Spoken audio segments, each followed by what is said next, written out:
Hi there, it's your girl Joan. So today we want to talk about few mistakes we make when teaching phonics or when teaching reading.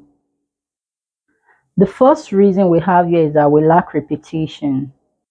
So this is a mistake I've made before. So now if you are teaching phonics, you need to repeat. Remember when we're younger, the way we sing our rhymes again, again, again, again, again. So you use your rhymes and you go over it again, again. Let these children rhyme it, let them sing, let them dance, let them play, let them make sentences. Okay.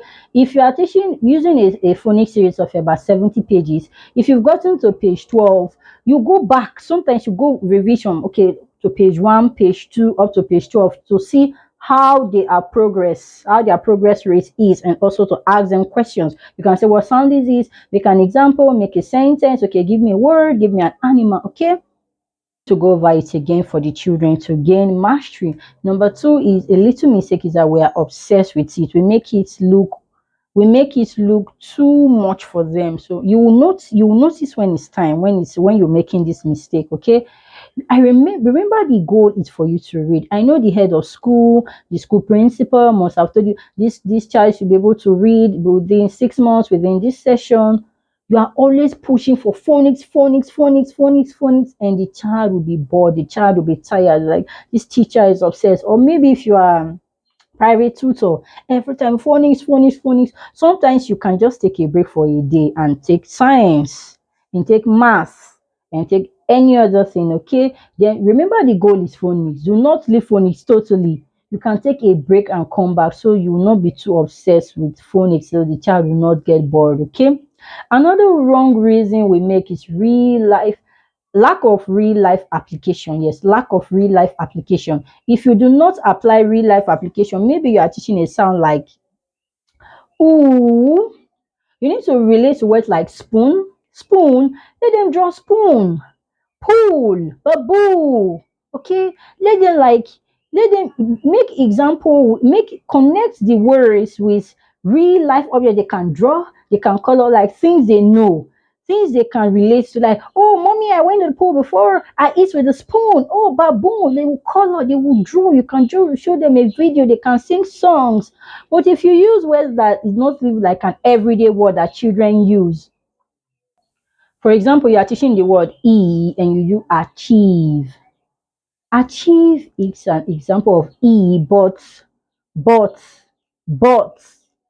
it is not child friendly. Or maybe you are teaching the word like ch, you use the word achieve.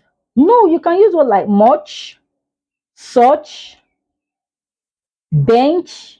Those are everyday words. Achieve is correct, but for a 4 year old, a 5 year old, they need to consult the dictionary to know the meaning of that word. So how can they apply it? Remember, I did not say the word is bad, but they cannot relate with the word. It does not apply because they don't even use such word. It's not user friendly to a child. Okay, use words that are easily soundable, decodable, words that they can see, like the bench, such, much, chips. Okay, if you're using like the SA, the you can do the feet. Okay, so another one is that little time to think. You don't give them time to brainstorm. You don't give them time to feed their brain. If you are teaching a child to read and you're going over the classes again, you tell the child, okay, what sound is this? If this is maybe any sound, they're like, okay, maybe the child say, I don't know it. You say, no, you got it the previous day. You got it the previous day. So try to use your sound or remember the object, remember the song. That's why you use real life object. The child can remember, oh, bench. So give them time to think. Don't just feed, feed, feed. You keep telling and telling. Tell them, I'll wait for you. Think about it. And you see, from five, they may get three, and you tell them the other one, or you tell them, okay, go back to the book to do a little revision on it. Okay. Another mistake we make is that we fail to encourage these children. It is not easy on their part. Okay, please make sure you encourage each other. Oh, I know you will do it. You got it the previous day. Oh, this boy is good. You are great. And another mistake is that do not use a wrong word like, are you blind? Can't you see it? Are you deaf? Do not use such words on the child. Okay, Let them ask questions. Ask them, let them give them a room to ask question. What is difficult for you? Do you want to ask me any question? Okay, today is a free day. Ask me question. Always say, ask me question. My students, they know me. I'm happy when they say they have a question for me. So you can explain whatever is not they are not getting in their mind, because this is a child. A lot of things are going on. A lot of things. Remember, you thought when a R and E come together, you say A. Now AY again, you're saying that A. So sometimes this it is confusing to them, and they may not be able to tell you. Okay, so let them ask a lot of questions. The next is use of wrong materials. Use of wrong materials. No, now, for example, you are teaching phonics. You are teaching phonics. You are teaching maybe the A sound. My his or time wasn't pain A. You are teaching that the first one that's R and E comes together as A. You are making example as no. That means like, for example, you're teaching consonant blend. Consonant blend. Pl, plan, plug. Then you bring in play. Play comes from the alternate of A. It is not time to teach play. However, play is user friendly. It's an easy word that children can catch easily because they know the word is in their book. So please know when to introduce alternate sound. And another thing is that do not give them books to read that you've not gone through. Books, is not age appropriate, it's not phonetically built. This child cannot read, and you bring book from grade 100 for this child to read. Please do not introduce wrong materials at the initial stage. I know children read by example, you guide them, I know, but at this stage, the child is developing. A lot of things are going on. Okay, please do not use such book for the child. Another reason is that when you bring these kiddies book, these children's storybooks, fun storybook with animals, some of these words are kind of difficult, so you need to assist the child. Okay, remember, you've not taught the child a lot of sound, and there are a lot of things in that book. So get a book that is phonetically built. They can decode with their sound for now, so they will not be scared of reading. Okay, monitor your progress. That's a mistake I made before, and that's why I'm making this video, so you not make the mistake.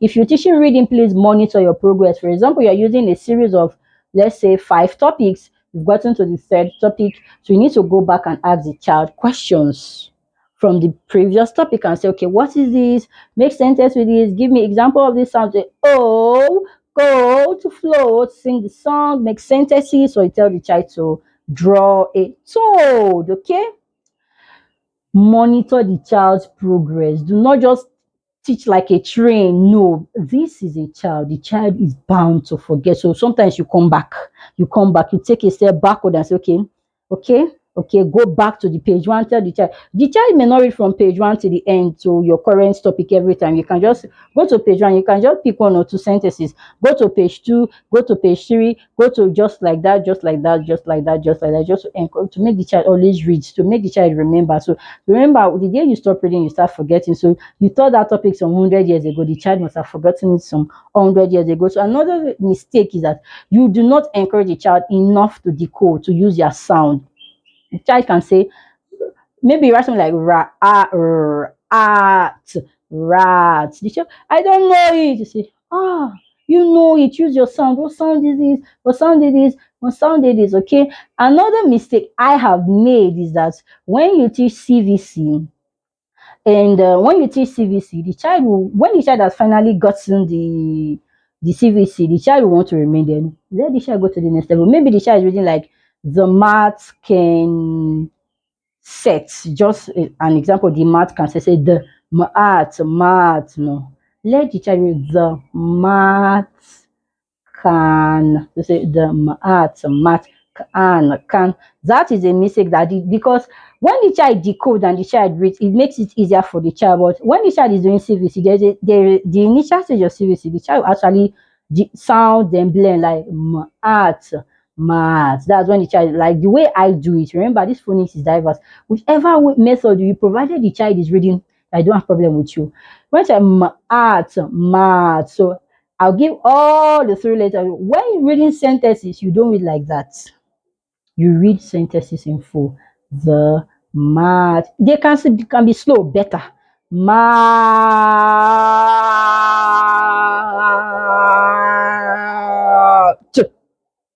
Can is better than can. The mat. Can. No, no, no, no, no. If you don't encourage them, they will sit and you have problem in your consonant blend, in your other kind of phonemes and diphthongs and all. Okay. Note, if it is a sight word, always group them together and teach the child the sight word. If the child encounters a sight word you've not taught the child, you need to tell the child that this is a sight word, so this is what it means, okay? And there is a trick I do in class. If we come across any sight word, I'll write it at the side of the board, so it will just be there. When we come across another sight word, so this one goes off, that one take over. So that might be a trick you want to adapt to.